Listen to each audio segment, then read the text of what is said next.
Well, hello, music makers. Thanks so much for spending some time with me today, hanging out. I am really excited to kick off my vlog because this is a place where I'm going to be able to talk about all things musical. Some of you may have seen me playing bass on videos or heard in recordings, whether it was upright or U-bass or electric bass. Some of you may have read my writing on the Latin Jazz Corner or at iOS Music and You.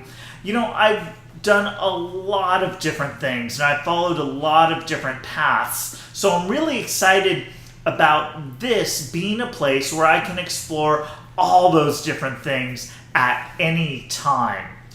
But today, I thought we'd start something out by just kind of introducing my journey a little bit. One of the things that I find really interesting in a musician is how their past influences, the trip they take to learn the craft, how that influences their choices as an artist and the projects they take on. I think that's really important to connect with. So I want to spend a few minutes today just introducing myself on a little bit deeper level by talking about my journey to become the musician that I am today. So I grew up in San Jose, California, which today a lot of people associate with Silicon Valley and the tech industry. And rightfully so. That's not too far from Apple Computer. You've got companies like Google around there. There are a lot of modern technology there. But when I was growing up in the 70s and 80s, home computing wasn't really around. iPhones, iPads, anything like that had not even been thought of yet. It was a fairly normal place, and I had a pretty straight-ahead childhood. Interestingly enough, I wasn't really into a lot of music as a child. I don't have big memories of listening to a lot of music when I was younger. I didn't play music. No one in my family did. I took piano lessons for a short time, but I wasn't really into it. So my one big memory, though, it's really interesting, is at Christmas time. I remember music being played a lot, and a lot of Christmas music. And I remember every year sitting down, it was a really special event to watch the Charlie Brown Christmas special. And that music that Vince Guaraldi wrote for that score really stuck with me. And I distinctly remember seeing Pigpen play the double bass in that iconic scene where everyone's dancing, having fun. And I just thought that was so cool. I was like, what is that thing? But that was about it. That was where it ended. And I didn't pursue that. This was a time of kind of financial hardship in California school districts, so there wasn't a lot of music in school when I was younger, so I didn't have those opportunities. I was lucky enough. Now, I said that, San Jose wasn't the Silicon Valley that we know today, and it certainly wasn't. But my dad was really into technology. He was a computer engineer by profession, so he was building things for different companies. And at home, he would build home computers. And I remember specifically watching him, solder chips onto boards. I remember learning programming at a young age, basic programming. I remember all sorts of early things like, using cassette tapes to record data as opposed to anything like floppy disks, which came later, CDs, flash drives. That was all not there. But it was really cool, and it was really something that stuck with me because technology at the time, it was a little bit different. It was exciting. The people that were into it really had a passion. And that whole vibe around home, really homemade, home computing, really stuck with me. And technology became a thing that was very important to me for the rest of my life and whatever avenue I pursued. So that was my younger days. When I got into high school, of course, through like friends, and I had an older sister, I started hearing a lot of popular music from the day. MTV launched, and that was a really big thing. And boy, it just caught me. The hair bands of the day were like the bomb. I was so into groups like Def Leppard and Bon Jovi, Van Halen, you name it. I thought the image was so cool. The kind of raw energy of the music really connected with me, and I wanted to play guitar. And I did. I started taking some guitar lessons. I took it into school, started jamming with some friends, and I thought that was so cool. And I put a lot of time into that.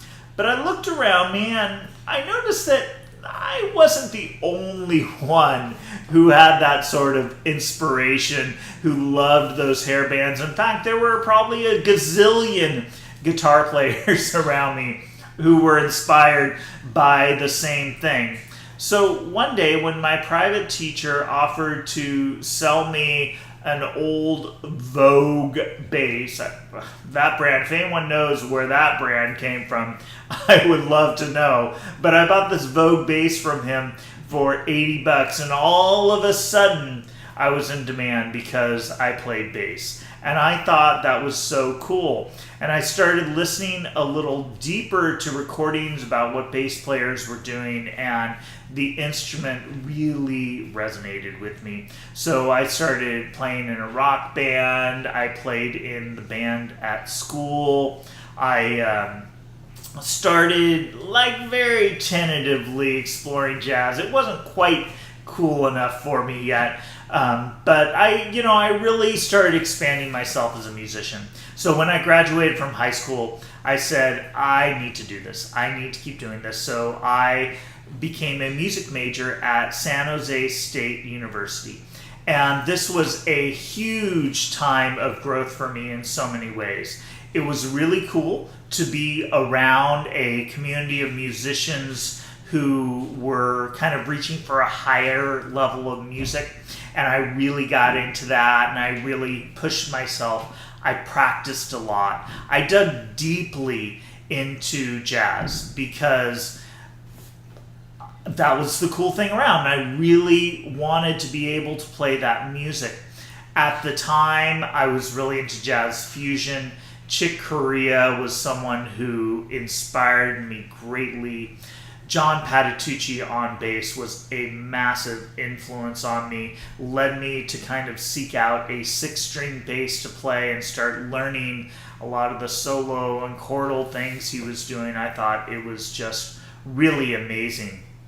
I took double bass lessons while I was in college. And again, I have to thank John Patitucci for that, because his work on the Chick Corea Acoustic Band album just really made me say, I have to tackle that instrument. So I did that. I do have to say that electric bass was probably a little bit more of my priority at the time, but it was really great to get my hands on double bass and start working with that.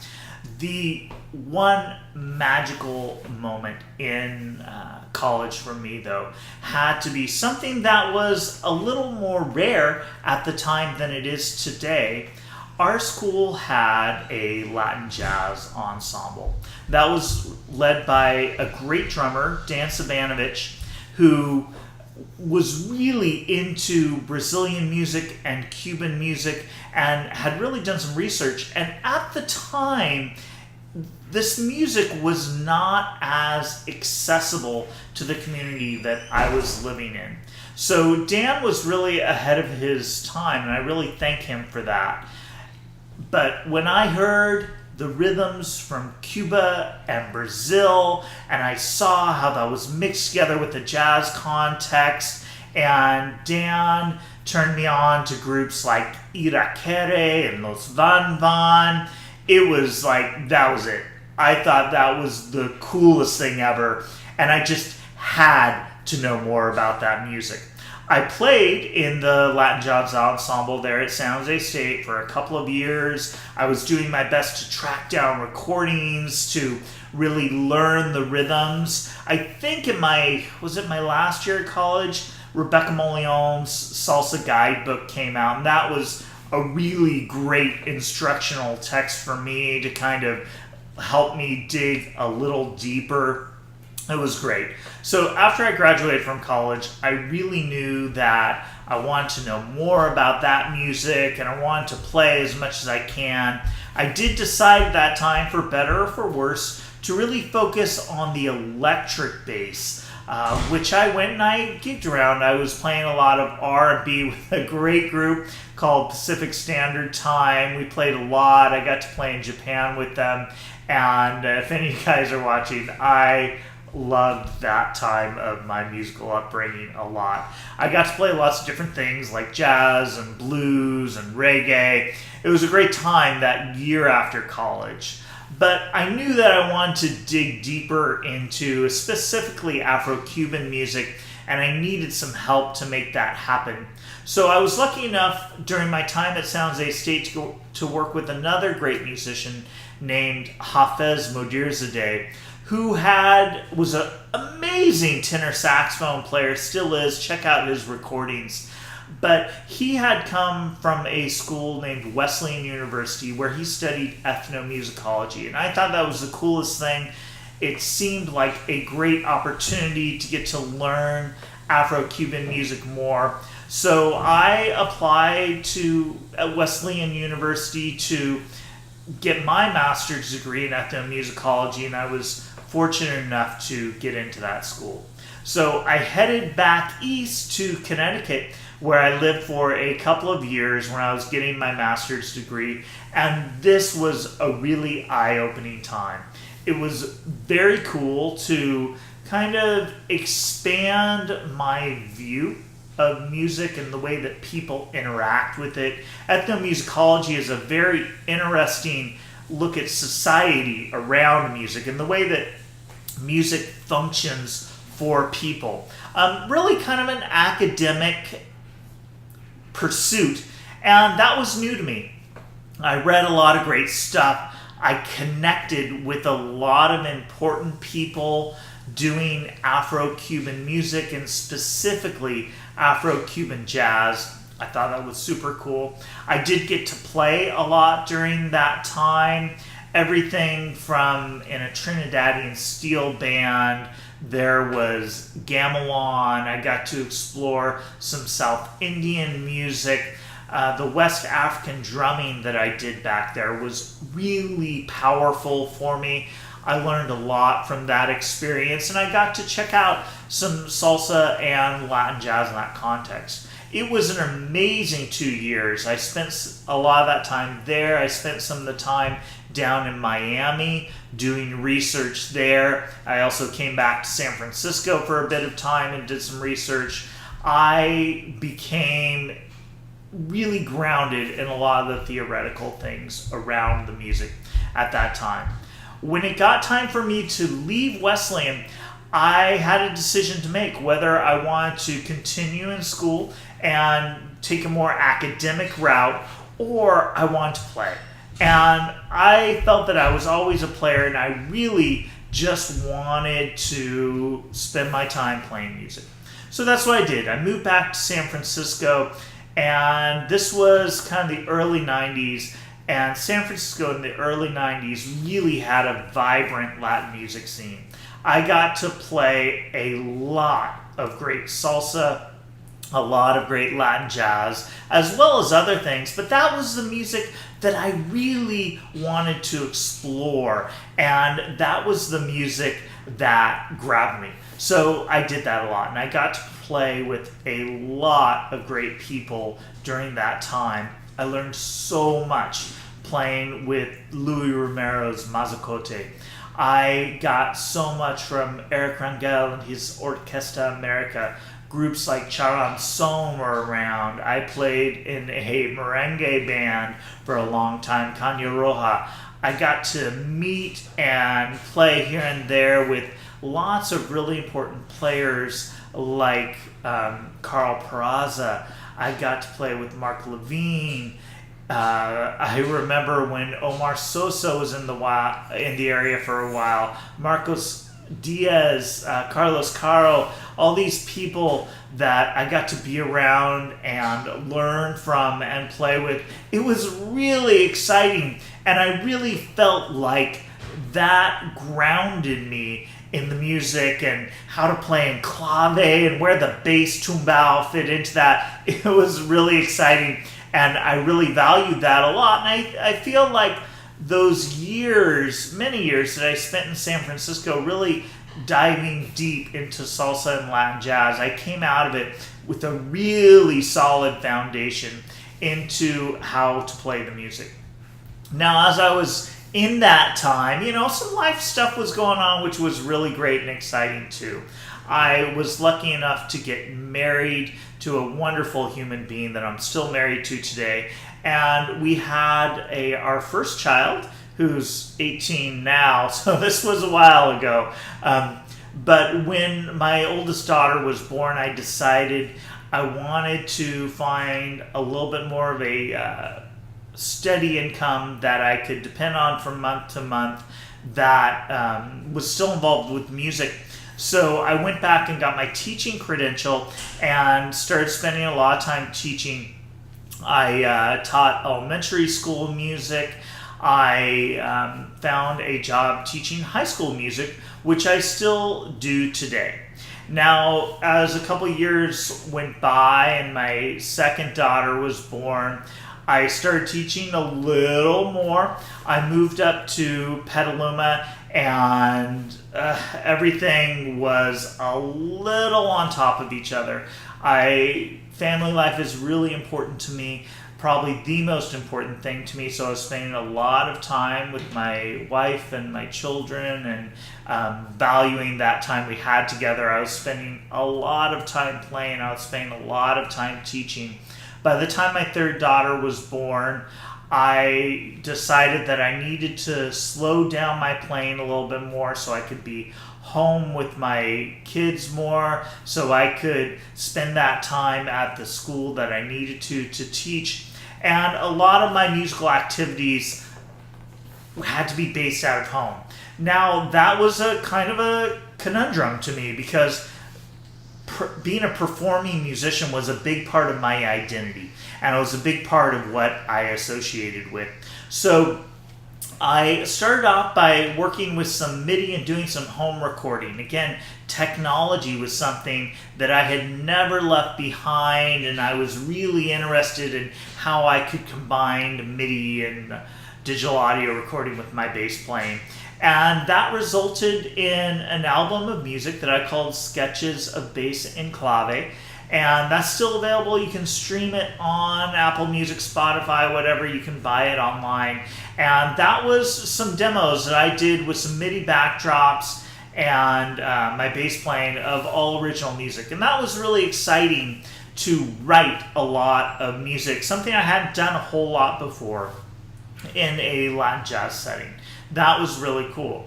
Now, as I was kind of thinking, what do I do with this, and started exploring some things online, my technology background allowed me to create a website and start putting some of this out there. And I started doing some writing. I thought it would be really cool to write some album reviews of Latin jazz because it was something that I really cared a lot about, and I felt I had something to share.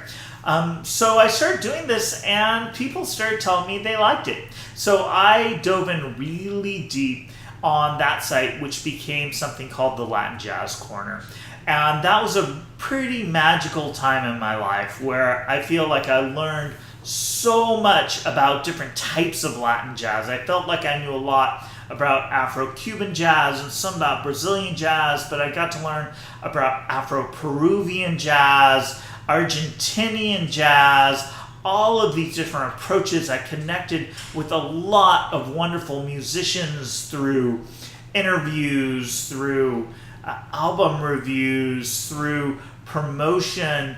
It really opened my eyes to how powerful this music is around the world. I think I started with a lot of assumptions and I ended it with a lot of really great knowledge about the music. And I don't want to say ended it because I'll talk about that in a minute, but it's still around. As I felt that I was spending a lot of my time on the online world, and this seemed like a great way to pursue my interests, I started a second site called iOS Music and You. Now, like I said, technology has always been a part of who I am and a part of what I want to pursue. So I started exploring, can you make music with iPads and iPhones? Because I thought the idea of carrying around this production studio in our pocket was really exciting, and I thought it held a lot of potential. And so I dug into that a lot too.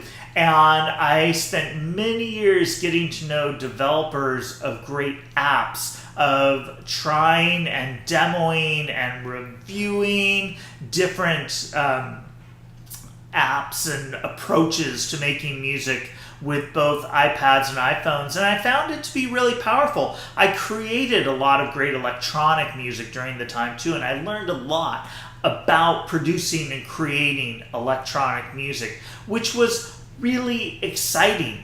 And that whole time was really an expansion for me, where I started to see that even though I kind of built up this whole identity around Latin jazz, I could kind of explore other interests too and bring it all back into my own music and, be a person with multi-dimensions. So I did that for a long time. And recently, in the last couple of years, I've really decided that as much as I love doing all of my work online, that I really wanted to get back to playing and the core of who I am as a performing musician. So I've been spending a lot of time with my bass, and again, a lot of that is grounded in my electric bass playing. But I've also brought in a couple of other things over the last couple of years. I was lucky enough a couple years ago to be able to buy an upright and start working on my chops on that again, and that has been fantastic. I'm really influenced and interested in jazz and Latin jazz, and a lot of that music, although it's playable on electric bass and you can do some amazing things with electric bass, a lot of it has acoustic bass in it, and it felt really a connection to authenticity for me to be able to do that. At the same time, last year, my family did something really cool for me and got me a Kala U bass as a birthday present. And this has been really fun.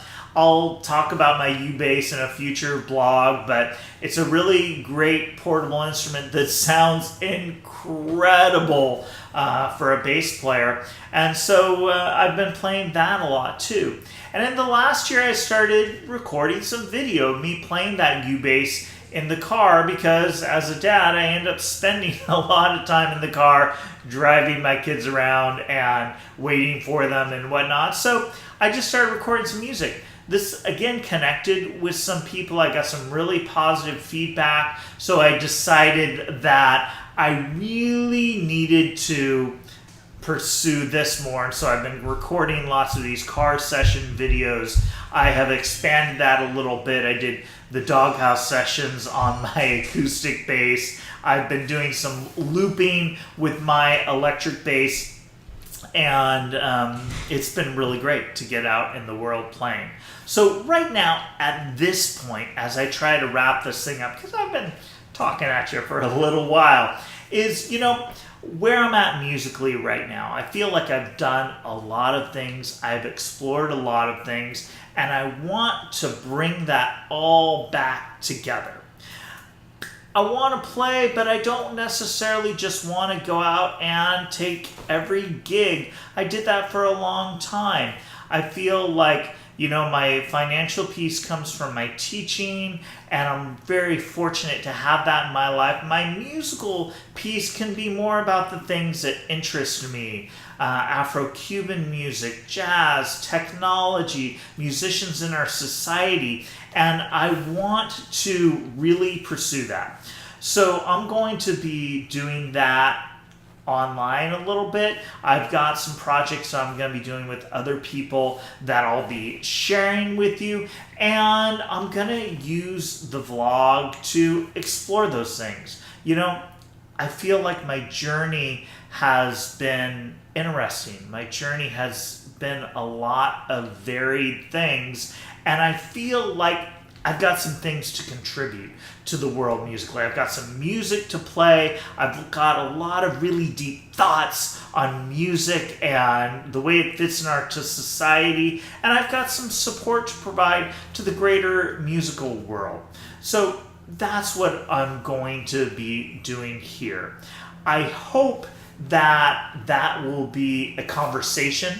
One of the things I've loved about my online work is connecting with so many cool people. I want to keep those connections alive as well as make new ones. You are welcome to comment or reach out to me in any of the social media or through email to me at any time. I love talking about music, and I have to be perfectly honest. I am more excited about making music and being part of music than I have maybe at any time of my life. So I'm just ready to really embrace this, connect with people, and share what I have with the world. So thanks for listening to me today. I encourage you, please subscribe to the channel so that not only do you hear my vlogs, but you also can catch up on all my music making that I'll be publishing on the YouTube channel, or if you want to follow me on my Facebook page, Instagram, wherever it is, all those links are in the show notes. You can check them out. I encourage you to stay connected. Next time, I'll be talking more about the music, and I'm really excited about that. But thanks for hanging with me, music makers. I can't wait to get to blog number 2.